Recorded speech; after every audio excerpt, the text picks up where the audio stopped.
ఆ పంపట్లు ఆన్ చేయండి. వాళ్ళు వచ్చి మా మీద మాటలు మాట్లాడే విషయం దయచేసి మీడియా మిత్రులందరూ కూడా గమనించాలి. మా టార్గెట్ మేరకు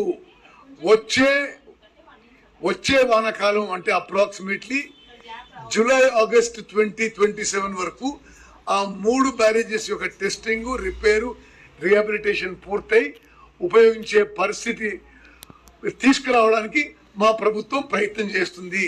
ఇప్పుడు కేటీఆర్ సత్య ప్రచారానికి మేము ఖండిస్తున్నాం. ఇప్పటి పరిస్థితికి వాళ్లే కారణం అని చెప్పి కూడా నేను పదే పదే మనవి చేస్తున్నాను.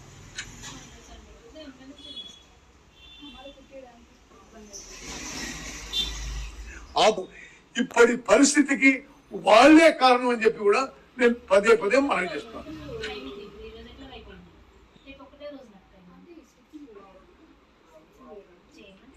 ఆపరేట్ చేసి నీళ్ళు ఎక్కడికి పెట్టి పంపాలి? వాళ్ళకి తెలివి ఎక్కువైతే ఇట్లా మాట్లాడతారు.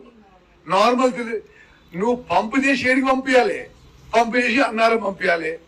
నువ్వు ఆ బ్యారేజ్ సరిగ్గా బాగుంది కదా, ఆ బ్యారేజ్ లో కూడా కింద ఫౌండేషన్స్ లీకింగ్.